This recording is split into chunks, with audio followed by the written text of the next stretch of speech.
Kumusta ang berdihan? Ha? Nakakain ba lahat? ah, pagkakaalam ko, hindi nakatulong yung berdihan ni Digong. Yung kanyang celebration. Ang pagkakaalam ko, perwisyo ang dala. Dahil sa kanyang mga panatikong amo yung ayun, nagdusa ang mga pamilya. Balita ko, yung iba daw nag-iiyakan na. Tangan sabi, iniwanan daw sila sa ere nung magkadamputan. Yun ang sinasabi ko eh. Akala nyo, nasa Pilipinas kayo.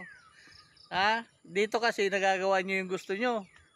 Napagmumurahin yung Pangulo kung ano-anong pinagsasabi nyo. Nahiya pa kayo, humingi na kayo ng tulong sa gobyerno. Mabait yata kayo ngayon hindi nyo sinisisi ang Pangulo. Pero huwag kayong mag-alala. Kahit tinatawag yung bangag, adik at kung ano-ano pang masasamang salita, tutulungan kayo ng gobyerno. Yun nga lang, baka maban na kayo dyan. Mga pasaway kayo.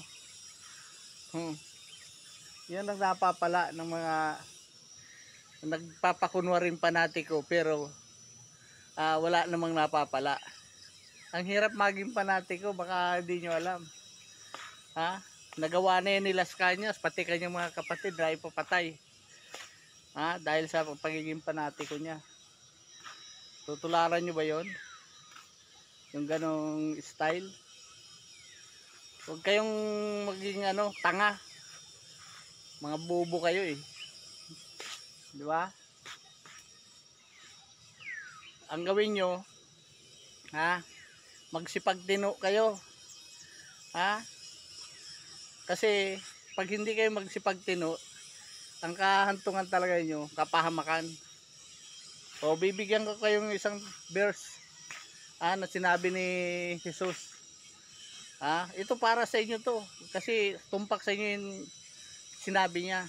Sabi niya sa mga Israelita, nung ako'y kasama ninyo, ni isa'y walang napahamak sa inyo, maliban doon sa mga taong hinanap ang kanilang kapahamakan. Yun, sinabi ni Jesus. Kaya mas maganda ang hanapin yung karunungan ng Diyos, hindi yung karunungan ng sanlibutan. Dagdagan nyo lang yung karunungan ng sanlibutan. Ng karunungan ng nagmula sa Diyos para yung mga kukutin nyo malinaw yung pag-iisip. Hindi yung puro katarantaduhan yung pinagagawa ninyo. Maliwanag mga tatangan-tangan didiis.